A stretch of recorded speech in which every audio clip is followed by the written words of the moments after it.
the long, low centerpiece, foam-free of course, on trend with amazing flowers. Let's look at how it's done. You can see I have so many flowers to choose from. Kind of wonderful when we get ready for filming. My first choice though was garden roses. I got these from gardenrosesdirect.com. The variety is Bessie. And then I'll just mix it with so many other things. The base mechanics, going foam free.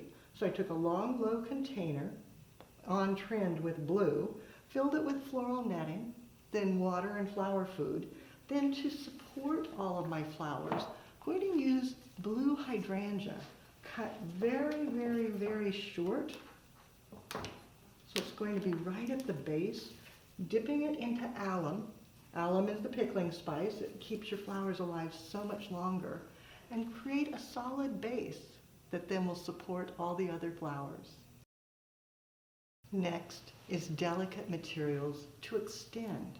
Rather than using traditional foliage, maybe going with some jasmine vine, letting it drape out, going through the hydrangea so that it's supported, coming back in.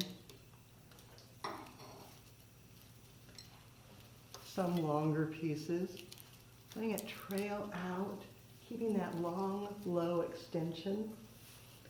And tiaras. Again, an alternative to traditional foliage.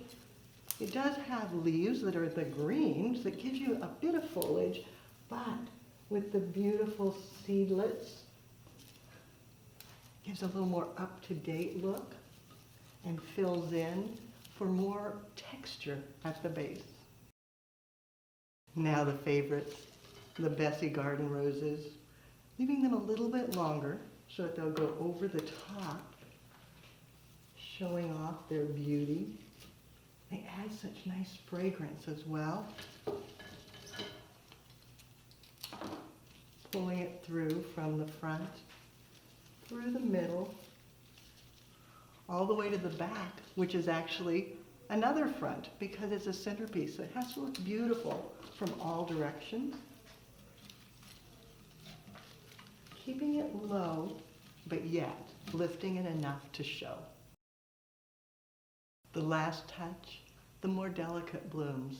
Sweet peas, so long and drapey, a wonderful addition to add a little more length to the finished centerpiece. Just tucking it in. Be grouping a couple, coming back out the opposite side. The ever popular anemones with the black center. They're so delicate, but they're surprisingly long lasting as long as you get them down into the water.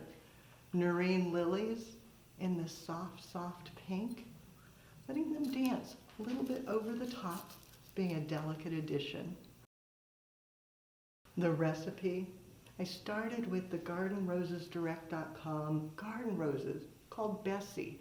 Used 6 of them, along with 6 hydrangea, jasmine vine, and tiaras. That created my base. Then, for light and delicate, I added 3 stems of the sweet pea, 3 of the anemone, and 3 of the nerine lily. And you can see, it really makes a beautiful statement. Nothing makes me happier when we finally get past the darkest days of winter and we have so many great blooms to work with. You'll see more creative inspiration, more fabulous flowers on our website, flowerschool.com. Now it's your turn. What are you going to create with all the great varieties that are available now? Gather your favorites, think long and low, design a centerpiece. Take a picture, post it on social media, and hashtag Floral Design Institute so we all can see what you do as you do something you love.